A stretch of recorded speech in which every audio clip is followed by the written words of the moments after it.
to all the names. Most of them are familiar to me. And yeah, maybe my name is also familiar to to most of you. Maybe now you have a face for me if you haven't seen me. Yeah, welcome to this webinar series from PDG. And just a second. So now you should be able to see my screen, I guess. And yeah, so I would like to kind of give you a little bit overview, kind of a little bit of also time travel from the past 5, 6, 7 years when I started with my PhD and kind of develop these things and the capacity to build big, hopefully useful data sets. And yeah, with the title towards, oops, just a second, I just need to move over here. That bar towards a circumpolar permafrost disturbance monitoring with big data and machine learning, with this nice little aerial photo from Western Alaska with a lot of Great Lakes. So lakes will be kind of a big part of that talk. And I first of all thank all the people who they wouldn't fit here on the slide. So all the people that kind of I worked together over the past years. This work was kind of part of many different projects. It's kind of a lot of project juggling or somehow at the moment. So I'm involved in that. I'm working at AVI. I'm involved in PDG, Global Permafrost, Arctic Passion, Guido's Petacar project where I started. The currently started ML for Earth, which is from TU Munich, and yeah, PDG, of course. And with that, I would like to start. So just a very brief intro to permafrost and the things that we're looking at. So most of you, I guess, are somehow pretty much attached to permafrost, know what it is, know most of the processes. So in permafrost, yeah, landscape dynamics can be pretty fast, but we can just make kind of a distinction between kind of slow processes like gradual thaw, which can be quite well, let's say, modeled and predicted. So that goes into these kind of big scale climate models and predictions. But we also have like pretty quick processes, right? So in our case, we're focusing here on thermokarst lakes, which can be pretty dynamic, but also thaw slumps and erosion processes. So they all have in common that they're quite dynamic. So they change the appearance of the landscape. They have quite a strong influence on biogeochemical cycles. There are a lot of feedback loops, and these are not really well quantified yet. And there are, I mean, locally, regionally, there are data sets. Is quite a good understanding, but really on a kind of panarctic scale that's well, and maybe not good enough yet. So they all have in common permafrost region, pretty remote. So there are a lot of these features, so they're abundant. So they can have quite a strong influence just by their sheer amount and size. And here in this kind of talk, we're gonna focus on lakes and thaw slumps. Here's a nice little example of a, let's say, small lake on the North Slope in Alaska, which already shows one of the main processes. So thermokarst lakes, or lakes in mostly sedimentary permafrost, is typically expanding. So once there's kind of disturbance, then pond is forming, lake is forming, kind of, which is kind of formalized by the thermokarst lake cycle. And this is kind of an example that already shows, okay, lakes are expanding. There can be block failures that can be a bit slower, gradual slow, but typically we expect lakes to grow slowly until something like that happens. Of course, they cannot grow indefinitely. They don't grow hundreds of meters per year, so it's typically a few centimeters or maybe a meter per year. But then eventually many of them drain for various reasons. Bank overflow, they're cut by rivers, etc. But this is kind of, these processes both have kind of consequence on biogeochemical cycles. For example, if they grow, we typically assume that there's kind of carbon release due to methane release and erosion of the formerly frozen material. And once we have lake drainage, we assume that these lakes can work as a carbon sink because new vegetation growing, peat degradation, etc. So this is why it's kind of important to map them and to understand the processes. Okay, let's travel back a little bit in time. So I kind of when I started in Permafrost in 2014, I kind of came into Guido's group. Before I didn't work in Permafrost, but kind of my topic of PhD was kind of understanding, mapping, monitoring these kind of changes, and kind of stuck to that more or less. So because it's pretty exciting, and I started kind of using Landsat. So by the time they were accessible, they are a great data source, pretty long term. Many sites in the Arctic and across the globe, we have them since the 70s. So now we have like 50 years of Landsat. But in the Arctic, it's a bit trickier. So I was more focusing on the period since 2000 because since then they are kind of available across the entire Arctic. So what I did to kind of understand the lake dynamics was kind of having a data stack over time. So downloaded all kind of Landsat data that I have in a certain region back then, and kind of small regions first. So we just have to start somewhere, right? So calculated multispectral indices, which kind of represent surface properties like water, vegetation, the brightness or albedo, and many others. So we then calculate some kind of temporal changes, just linear trends of surface changes. So in this specific case of tesselled cap indices, which are kind of the brightness, greenness, and wetness, which I took from Rob Fraser, who's also here. So he was kind of the inspiration for that and his work. So I definitely have to credit him here. And then we calculated kind of these visual output in the maps. So we could definitely see here some processes over time. So this gives us the spectral or the dimension of the spatial and temporal changes, right? So here we see, for example, lake. This is here this area here was where I took this photo, where there was this kind of block falling into the lake. This is kind of a lake, so that expands. So we here see these blue margins means there is transition from land to water. So the surface is getting darker. It's the vegetation is getting removed, but it's getting wetter. So from land to water, we have these kind of transitions, and that gives us a typical signature that we can also try to quantify or to map automatically. And we also have vice versa. So we have some areas where we have due to this lake kind of merging together with this one, then the lake level dropped. So we have kind of these margins that where the water got removed. And we kind of could map that. And in my 27 paper, I also thought, okay, well, we can quantify that. So we applied kind of machine learning classification based on a random forest. We collected samples across the Arctic of 4 classes. So we have stable water, stable land, but also the change classes. So change from land to water, water to land. And we fed that into the machine learning classifier, had always an output. So here in this example, in dark gray, we see stable lake area or stable water. In light gray, we see stable land area. And in blue, we see the transition from land to water. So erosion, we can simply call it erosion. And the other way around here in red, we see the opposite. So we see a transition from water to land. So we have these classes, we know where something happens.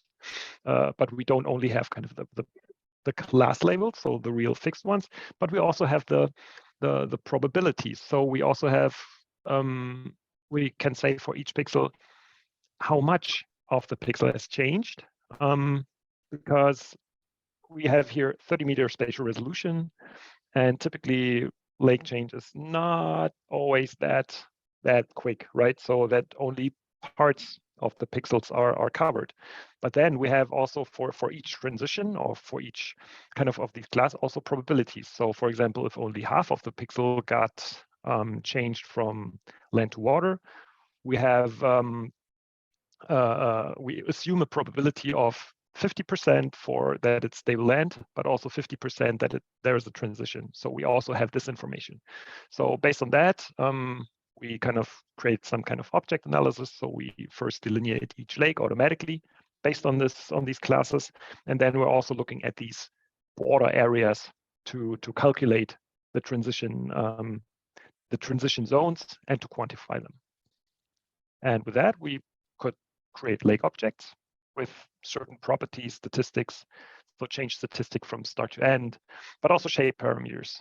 And based on these lakes, we could also do some spatial analysis, data aggregation, and that changes where they happening, how much is happening, to have that kind of more comparable and scaled. So we have on the one hand the object level, and we also have then the spatially aggregated raster data. And that's kind of where we started, but more in 4 small regions as kind of a test case. But that's where actually what most of these lake data are based on now. Okay, then 1 year later, we kind of thought, hey, we can do bigger. Their transects would be nice because there are surely changes from cold permafrost to non-permafrost, to assume, okay, there might be some influence of permafrost temperatures, etc., of the surroundings, of stratigraphy, etc. So we did kind of the same analysis for lakes, but also thaw sumps and fires. But here we want to focus on lakes, and that was kind of these 4 big transects, which you see here in orange, 2 in Siberia, 1 kind of covering Alaska and a little bit of Canada, and 1 in eastern Canada to have different stratigraphies, thermokarst versus non-thermokarst lakes, etc. So there we created kind of this lake data set.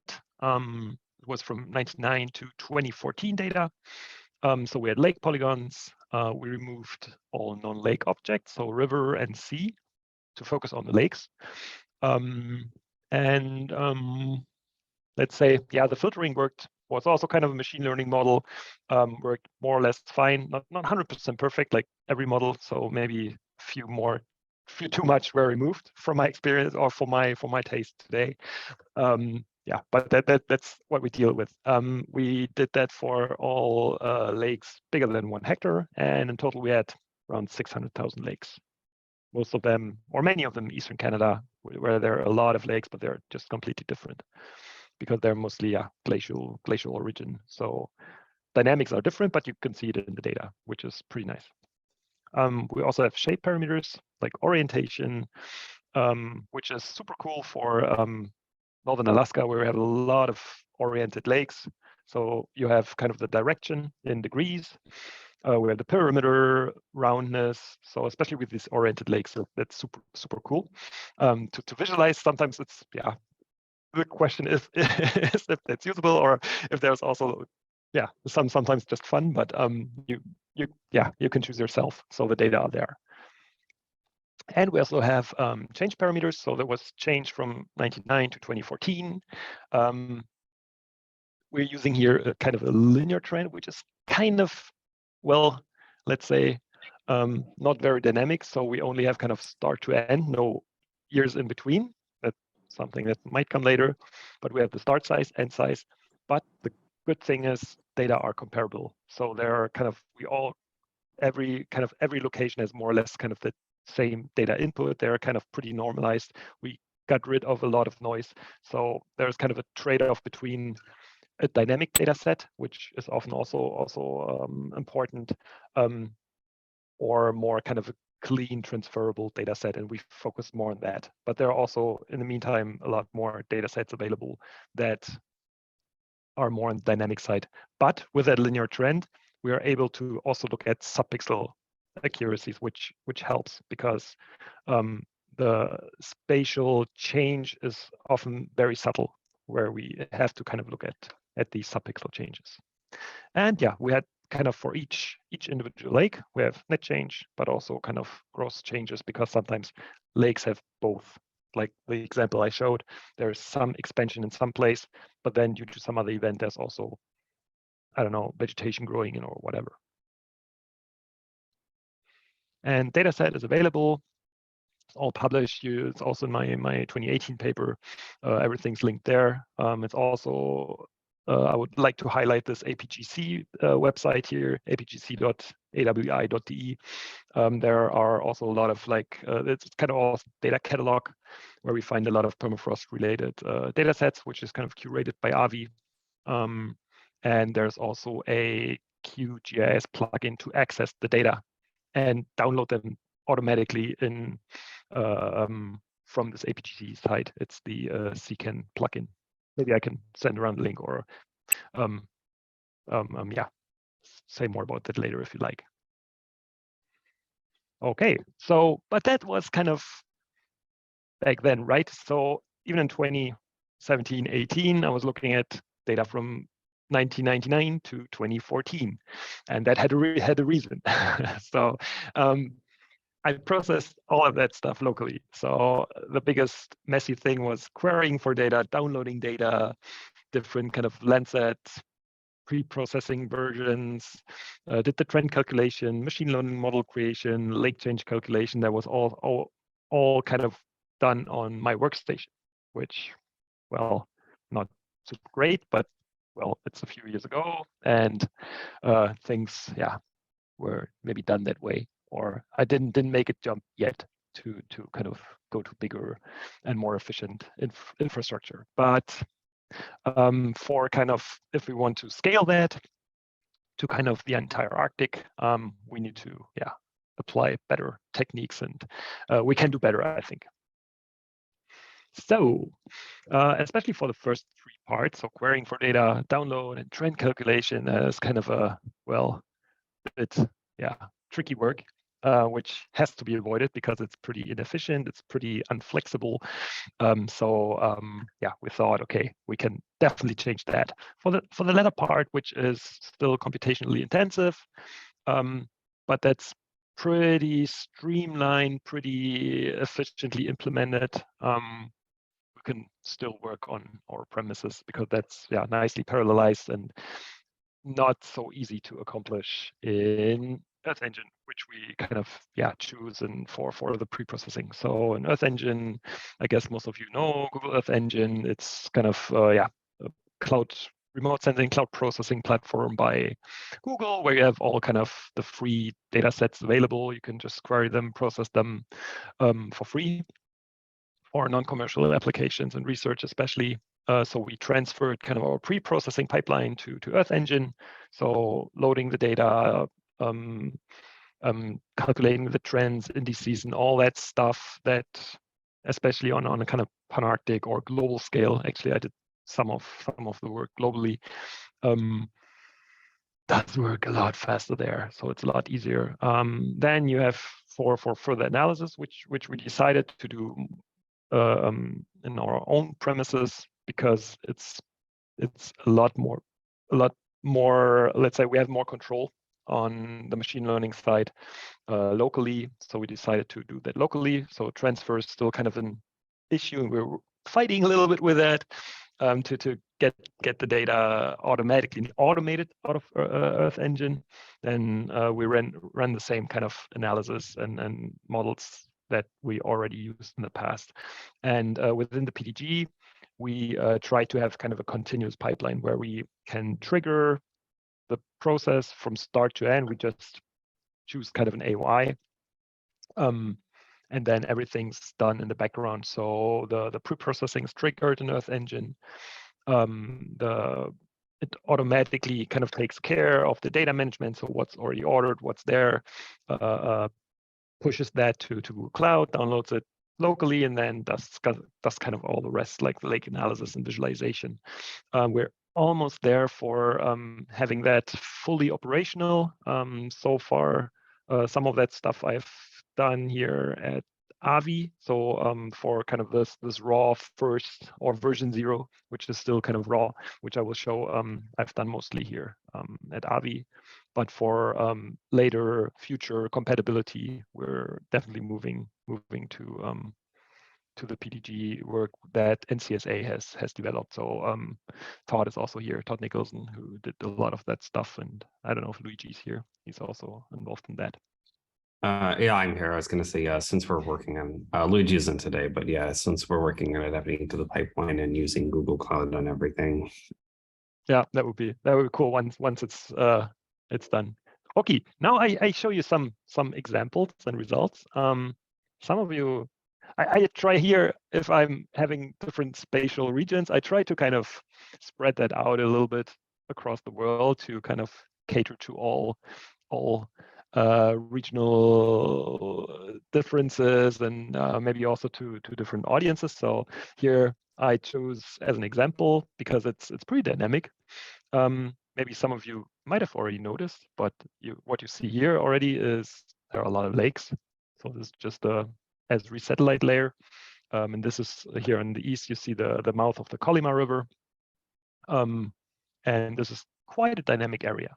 And this is just satellite image to get a feeling what it looks like, because we're all used to that.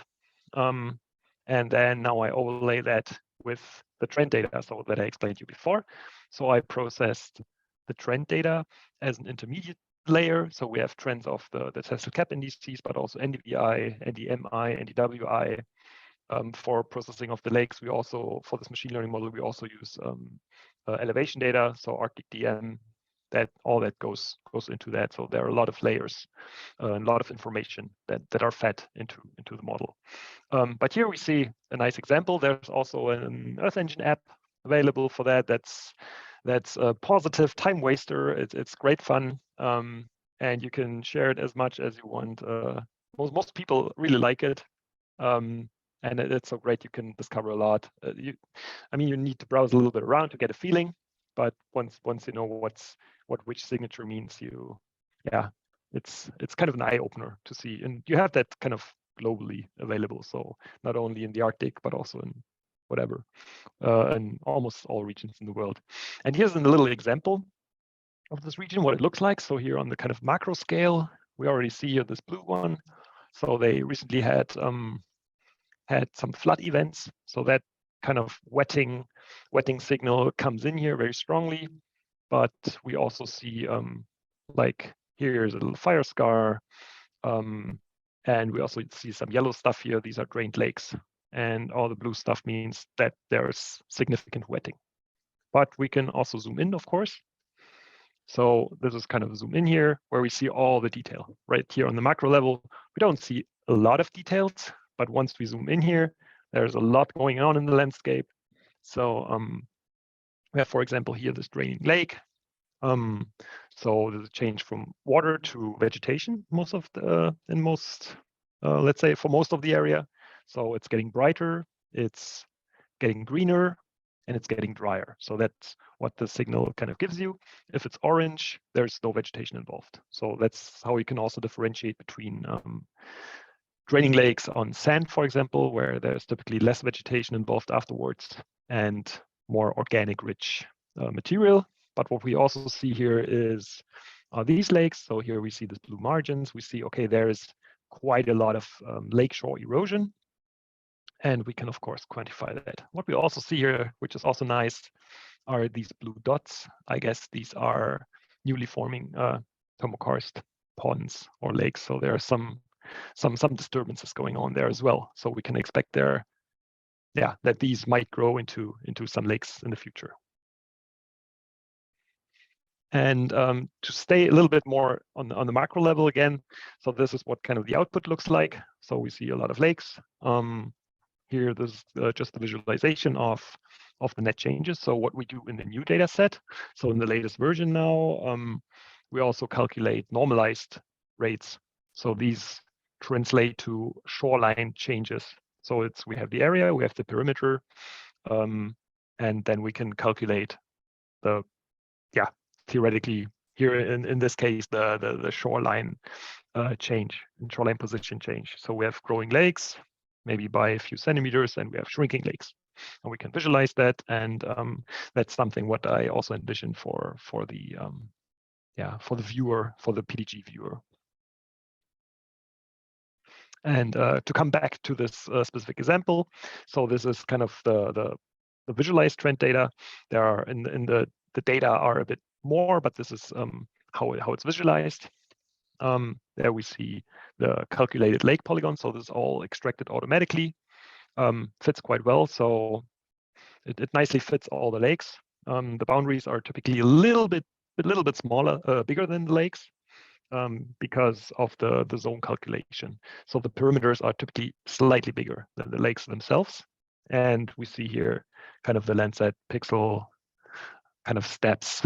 So maybe that's something that can also be improved. And then this is, you can query each lake once you have the data set of each lake. And you can kind of, let you output all these kind of information. So we have each lake has an ID. At the moment, we process them per UTM zone, which just gives you kind of a long stripe. The data sets come as geo packages. So these are, I'd say, the state-of-the-art vector format. So they are better than shapefiles. They're as fast. They only have one file. And they don't have this kind of stupid limitation of attribute names with just 10 digits. So you can add long names, for example, which makes things a lot easier. And in this case, for example, let's see, we have a change rate net meter per year is 1.6 meters. So we have a calculated shoreline erosion, mean shoreline erosion of 1.6 meter, which is for thermokarst lake quite big. But just getting back here, we see that, well, this is already quite a quickly eroding lake. So from my experience, so that looks quite good to me so far. Okay, this is kind of how you can also visualize it. I mean, there are many different ways. Here, maybe on kind of this zoom level, it might also make sense not to have the black background, but also maybe satellite image. But here we see these lakes are growing. That's picked up nicely. These are mostly stable here. And this is the drained lake, of course. If we zoom in, if we kind of calculate that, we would see that the area has decreased significantly. Elizabeth, you raised your hand. Oh, I can't hear you. I don't hear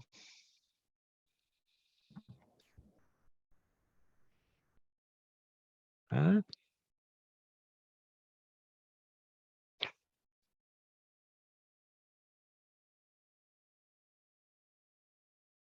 Yeah, Elizabeth, you can write your questions, and then how about you write your question and then Ingmar can address it. Ah, yeah, right. You're having a problem. Florida. Okay.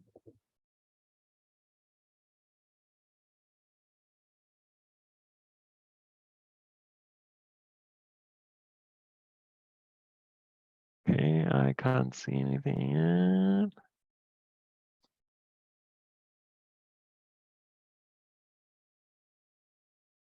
Okay.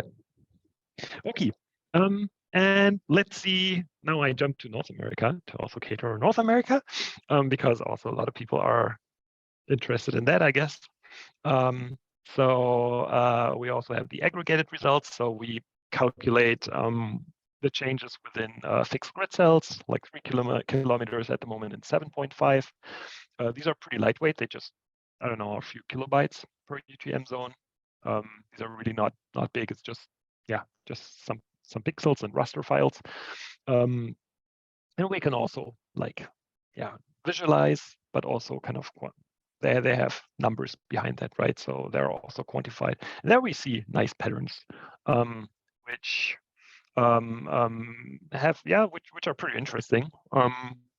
We see some real data, I guess.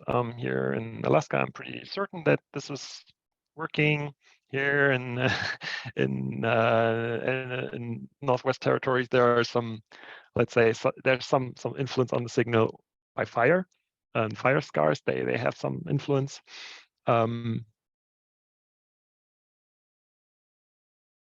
But well, I show you an example here, and then I comment on Elizabeth's question after that. So here we see a detail, an area I know pretty well, which is the coastal area of the Alaska North Slope. And there we see nicely kind of this coastal stretch. Some of that here is still kind of because we still have some seawater in there. Here's some coastal erosion, but most of that is real lake change. So these lakes are expanding pretty quickly because kind of the sediments are quite special. It's eroding pretty quickly. And here in the southern part, we have a tendency of slight decrease. They're pretty stable, so they're in sand. Some of them are shrinking slightly or plus minus neutral. So we see very, very gentle, let's say, drying signal. And another interesting case is Western Alaska, where I'm also quite often, where we see here, for example, the Selawik Delta. So this is super interesting, Selawik Delta region, which we see here kind of the delta front. We have expanding lakes, so it might be due to several reasons, like often getting flooded, maybe brackish water, so we might have an influence there. Also the same in the Kobuk Delta, where you also have kind of expanding lakes at the front, but kind of in the hinterland, we see, especially in the Selawik region, a lot of drained lakes. That was the example from the start screen. So it's really like crazy. And then Seward Peninsula is also the same. So there we have a lot of lake drainage. And also here in that area on the Seward Peninsula, we also see kind of the delta front region where we have more kind of expansion and wetting, and kind of in the hinterland we have more drying or draining conditions, which is pretty interesting, and but kind of matches with what we expect.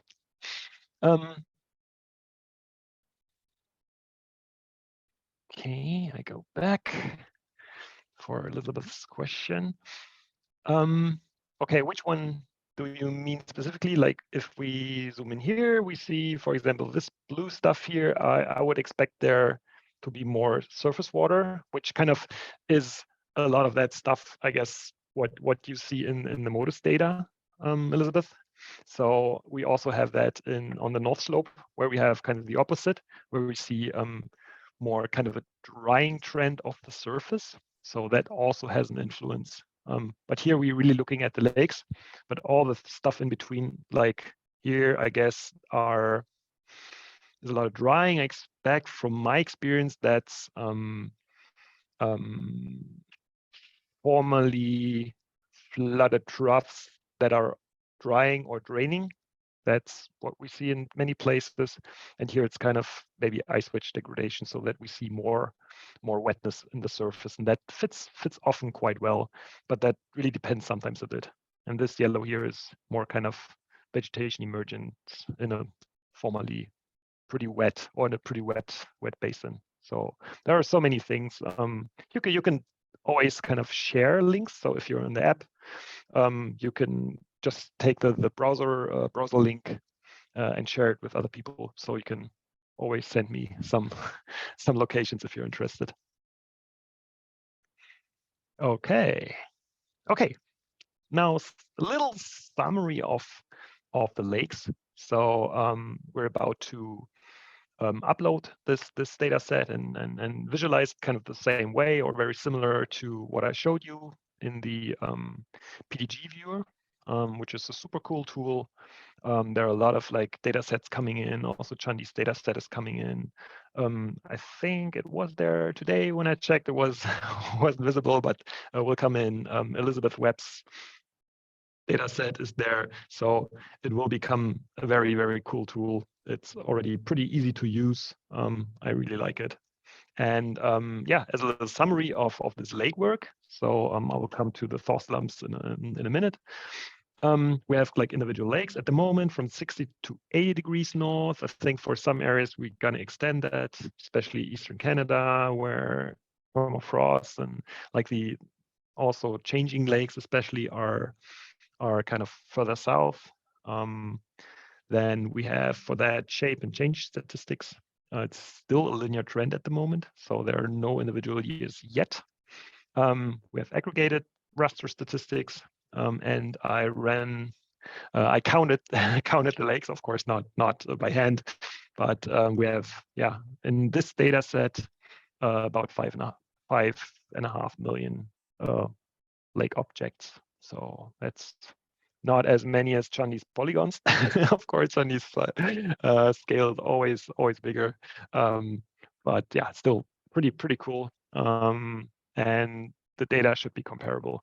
What we have to do is validation comparison to very high resolution data. So if you have, I don't know, some good time series of digitized lake boundaries in whatever certain areas, maybe already even DSIS, so digital shoreline analysis tool analyzed somewhere, and would like to share it, I take them. So would be great to have. I guess for these big data sets, that's sometimes a bit tricky. Also with kind of spatial scaling and if that's really significant, etc. But these are details. Of course, what would be also nice is higher temporal resolution. So there are data sets that we could use. So there are a lot of new data sets coming out, be it like water-specific data sets like the JRC water change data set, which now also has more higher temporal resolution, or the Pickens data set, which are also all based on Landsat, but also higher resolution data. So there are land cover maps based on Sentinel-2 data and 10-meter resolution. There is this these AI-based land cover maps for each Sentinel-2 scene. So there are a lot of data sets that can go in there for kind of data cross-validation and improvement, especially on the temporal side. And these are kind of the things I think how this data set can be improved. Okay, any more questions about lakes? Thank you so very much, Ingmar, for that presentation and for sharing. I will come to the thought slums as well. Oh, perfect. Oh, good. so any questions for now for the lakes? Okay, up. First I comment on Elizabeth. So the question is, do you have a paper in the works for the Pan-Arctic lake data set? Not yet. It's not there yet. I have a kind of paper in the pipeline for analyzing my 2018 data versus a lot of other data sets. So what are the influencing factors of lake change? Then I have so much more stuff to do to publish. So actually, I don't know, ideas for 5-6 papers, which I should be publishing in the next year, but I don't know. We'll see. Okay, now Chandi. Oh, no, Ingmar. So it's really interesting. Now I'm starting to learn the system. Now you mentioned about the orientation of these lakes. We observe a similar thing with ice-edge polygons because we calculate orientations of individual polygons. In certain places, they have the same major axis orientation. What does that mean?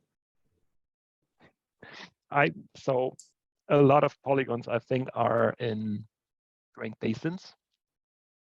So these basins also have the same orientation, especially like in Northern Alaska, right? So I guess kind of the basin morphology also has some influence on that because it's already kind of oriented. But then also, of course, maybe the same mechanisms that form the orientation of the lakes also influence the polygon formation. But maybe some others have a better idea why it's like that. I mean, Ben and Anna are quite a lot in the field. But that's, I guess, another topic. But the orientation is super cool. I mean, in Northern Alaska, it's so homogeneous. And even the ones where we have kind of an inverted, like they are typically minus 10 degrees. So 10 degrees to the north-northwest. And then we have the ones that are not that. They have kind of a 90 degrees, but that's typically lakes that are grown together. So the axis kind of then expands in that area. So originally they're also the same, also have the same orientation, but we don't have that in everywhere. It's really kind of depends on local conditions. But there are certain areas where we have a clustering and some it's not. So once you have a hand on the data set, there's a lot to play with, a lot to look at, and yeah, sometimes that takes a lot of time just looking at that stuff and thinking about it. But yeah, these are super cool. Okay, now I go to thaw slumps because I'm also interested. I'm interested in a lot of stuff, but also in thaw slumps, and yeah, they are kind of similar. So remote. They're not as abundant, so they're pretty clustered, but they're, I'd say, even more dynamic. But well, they have their issues, but I come to that. So here's some nice examples. The top left is the first thaw slump that I've seen in person. That was in 2014 on the Bykovsky Peninsula in northeastern Siberia, close to Lena Delta. Then on the bottom left, we have an example from the Baldwin Peninsula from last year, from our aerial campaign, where we see a nice little one along the coast. Then on the top right, I always use that, the Selawik slump, and then the same slump here on the bottom right as a nice 3D model. And they're pretty variable, so that makes it pretty tricky to to handle them, to map them, to analyze them. So that different size, of course, they have kind of a certain size range, different shapes, though scallop shapes, sometimes elongated here, nice scallop shapes, but they can be also kind of, well, along a coastline where you have a lot of like more linear feature, stratigraphy for let's say observation mapping purposes can be tricky. Some are more in drier soils, some are in super organic, wet, dark soils. Vegetation can be variable. So if some are more in tundra regions, some are here in kind of tundra taiga ecotone, some are in polar deserts like in Ellesmere Island. So for mapping them and distinguishing them from the surroundings can be pretty tricky. They can have different dynamics, so polycyclic. And the definition is surprisingly, or at least for mapping, we don't really have good standards for that. So it's sometimes not even clear what is a thaw slump, which parts are interesting, which parts do we want to map, which not. So we also, as I said, maybe before, I think I said that before in the 2018 paper, we also did kind of analysis of thaw slumps, but automatically, well, that doesn't really work that well. It was kind of semi-automated manual selection involved in that. And 30-meter spatial resolution is, well, not really feasible for them in many cases. So if they're small, just a few pixels, how do you distinguish them from the surroundings, even if you have morphological information? But that's really tricky. So kind of finding that here in an aerial image is okay, but doing that across the entire Arctic is not so easy. So these are just some examples here from Taimyr Peninsula. So what we are looking at is erosion, dynamic features. They can be progressive or polycyclic. The size is from square meters to around square kilometer, but then it's pretty big. And in many places, I mean, they're undetected. They're especially in Siberia, there are so many places where they are not at least known in the literature. You find a lot of cool places in this Trend app, which is super nice. So I discovered a lot of them in many places in Siberia where they were just not, at least not known to the public. And what is an advantage? That we can expect them to be kind of clustered. So they're bound to certain environmental conditions. So that's kind of something that we can use or we can work with. And in the end, we have kind of a segmentation problem. So we want to either detect them if they are there, and also have kind of footprint and ideally 3D kind of information where and how much they're changing. Okay, so coming back to this kind of what I said 2 slides before, with lens at 30 meter spatial resolution is maybe well, not enough, right? And we need something better. So there are, over the past years, we had so much change in technology. So we have new data, remote sensing. Let's say industry is changing. It's. I mean, we have a lot of new data that are globally available. So we have plant scope data, sub-daily, I'd say, if the weather permits, which is also a tricky thing in the Arctic. Because it's the optical data. We have these very high resolution constellations like from Maxar, if you have access to them, SkySat from Planet, Pleiad, and all these kind of super nice sensors, which are growing in quantity. So we have more data available. Also, of course, the M-Data Arctic DEM is kind of a game changer. Quality is sometimes a bit iffy, but as far as I know, there's going to be perhaps a new version or maybe even global model. We have new methods. First and foremost, deep learning. Some machine learning algorithms are also changing. Computer vision, image augmentation, all these technical advances, which are kind of, well, it feels like every new week there are some new models coming out there, some improvements. So there's a lot of movement in that field.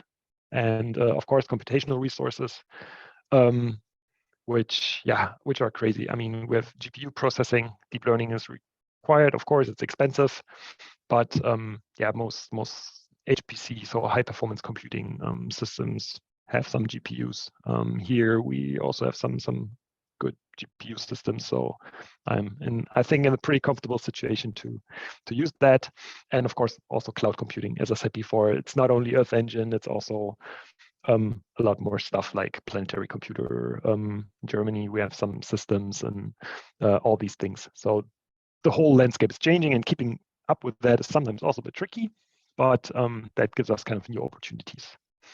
And so far, I mean, also the permafrost deep learning studies are kind of starting to come out. I think, we're always a little bit behind the curve, but there are some certain people and names which are kind of always popping up in that field, like Lingzhao Wang, who's doing great work. So he's working in especially that field, like mapping saw slums with deep learning. Of course, this person here on the left, who's also in the room, like Chandi and his group, are doing amazing work with mapping polygons, ice-wedge polygons, but also saw slums on very high resolution data. It's so awesome. So the field is kind of evolving, and I think it's a super collaborative community. Also, a new paper by Lingzhao, who's now kind of focusing more on Canada.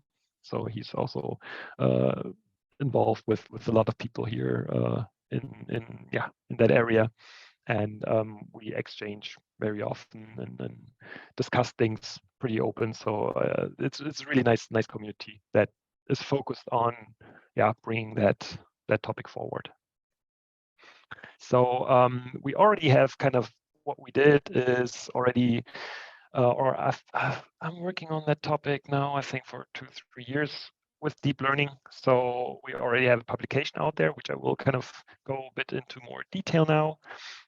So our target is to map thaw slumps with deep learning on planet data. So our main data source are planet surface reflectance data in 3-meter spatial resolution. So we have multispectral data in RGB and near infrared.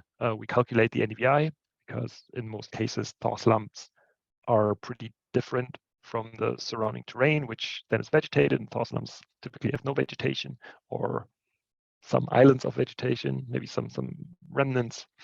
Then the Landsat trends that I also showed before, which gives us already some temporal information. And also the Arctic DM. So we use a detrended elevation, so not have the absolute elevation, but more kind of in the vicinity. So if it's what kind of the position is within the immediate terrain. And we also calculate slopes because thaw slumps are slope processes. So we expect that to be important. And for this paper, now we have more data. We had around 2,200 polygons digitized by me and my student. But there we came to the question, okay, how do we delineate thaw slumps? What are thaw slumps? Which parts are important? Which parts are, do we just do the active parts, eroding parts, stabilized parts? I don't know. So that's why we came to the idea, okay, maybe that the community has to discuss that. So that's why how kind of was also one of the moments where we thought about, okay, there should be something better. Now there's this action group, IPA action group, where we discuss these things. And as an output, we have raster data. So the model, we train a model, and then the output gives us a raster if it's binary, so if it's thaw slump or no thaw slump, but also the probability. So here we again look at the probability values on the pixel level, and then we have a vector, actually polygon output, that we hope resembles a thaw slump. And this is kind of, these were the different sites. So we're looking at different sites here, some coastal site called Guyav Island in Russia. On the top, you see Banks Island with its crazy ice wedge polygons. Top right, it's on the Lena River, which is more boreal site already. Bottom left, I think it's Tuktoyaktuk. Then we have Herschel Island, and this is close to the Horton Delta. So we try to incorporate different regions and create kind of a regional cross-validation to see if the model is transferring. So we trained in 5 and validated in the 6th one. So we had these in these sites, so you can see them here. And actually what it looked like, so we had here the planet data with the trained polygons, fed them in deep learning model. We had a lot of different let's say, models, architectures, tried them. We had different quantitative metrics, and in our output looks like that. So we have probability layers for each pixel. And this is in 3 meter resolution. And then from that, we can go to polygons, which, yeah, hopefully are good. In some regions that work. So some regions are similar to others, some not, and that is kind of a tricky part. So some areas didn't perform well. The variability between the sites is sometimes just too big. So deep learning models have the disadvantage that they need a lot of training data to perform well. But once they're well parameterized, have a lot of training data, they typically perform quite nicely. And at the moment, we're about to upscale that, so go far beyond these few sites. So here in this figure on the left, you see kind of where we have data now. We're currently updating that. So we download data for 22. We're still kind of a bit data limited, so we don't have an unlimited quota. And thanks to Mark Lara, who's also supporting me there with some data. So he's donating some data. Yeah, we don't have access to the full archive. If that can be, yeah, can happen in the future somewhere, I don't know, would be great. But yeah, what we see is we're kind of limited in training data and training areas.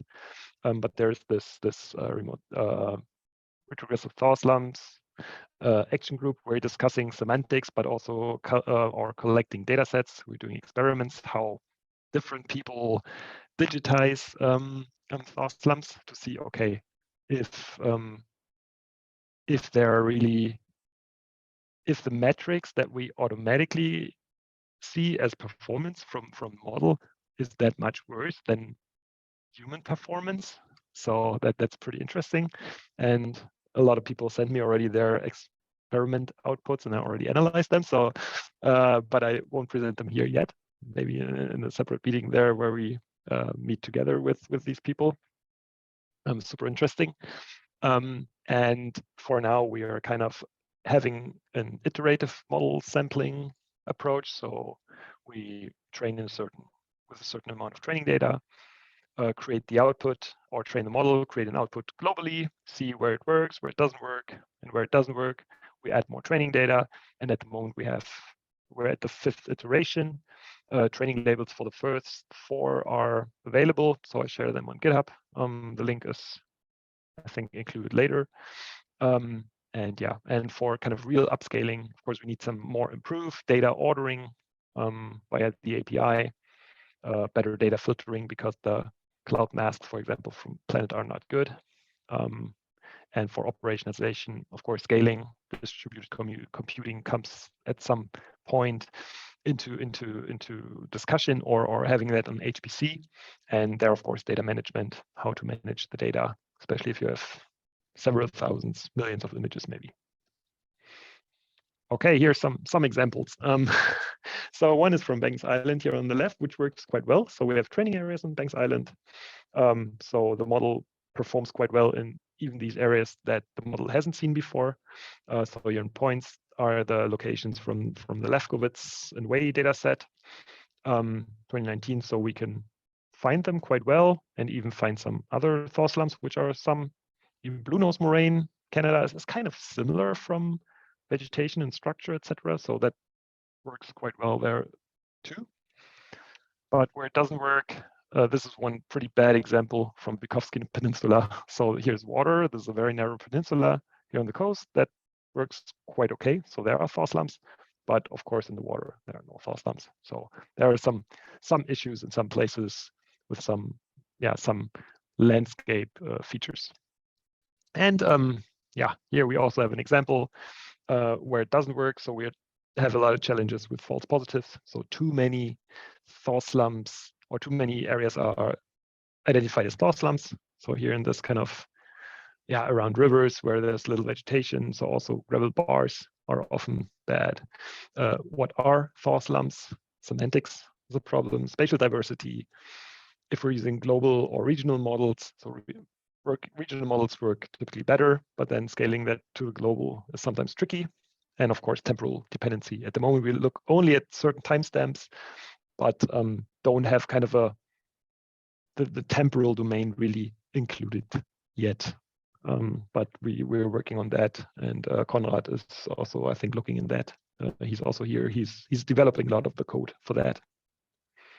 And yeah, thaw slumps are exactly that. They're extra tough on us. So yeah, they're a lot more challenging than lakes. And yeah, there are a lot of like data and code. So especially from that paper, you find that in my GitHub repo. Also interesting might be the training labels. Of course, transferring training labels can be also tricky from one data source to another. That's more details. And of course, the same thing that Chandi does, using your model, your pipeline, just map other objects, right? So water. So maybe that's also a thing to consider. Yeah, use deep learning for lake detection. And here we have surface water in the Lena Delta. Some might recognize it, especially Alex, I think. And pingos. So pingos also work. It's a cool, nice, fun little thing to map. Also, there are some public data sets, so we can do that as well. And with that, I thank you. This is a nice little regional lakes in northwestern Canada. As you might see, they're not as dynamic as Colima, so you might see that from the colors. So yellow means it's rather stable, less exciting than Colima, especially from change side. But yeah, summarizing that, so we did a lot of Arctic lake change data processing in the cloud with Earth Engine plus some HPC processing, automated environment. We have lake changes from 2000 to 2020. Need some fine tuning, and we have 30-meter base resolution. And the deep learning based RTS mapping is at the moment from 2018 to 2022. 2018 data availability is not as great. 3-meter resolution, varying accuracy, so it's tricky. We have the semantic challenges, which are still not solved yet. Standardizing approaches are very important, and there's a big ongoing community effort, which is super cool. Yeah, and I thank you, and it took quite long when I see here on the watch. So you contact me, drop me an email, check my GitHub. You can check my Twitter. I don't know if I'm moving over to Mastodon or whatever. I'm not sure yet. The Lancet Trend app is super cool. It's super addictive, very useful.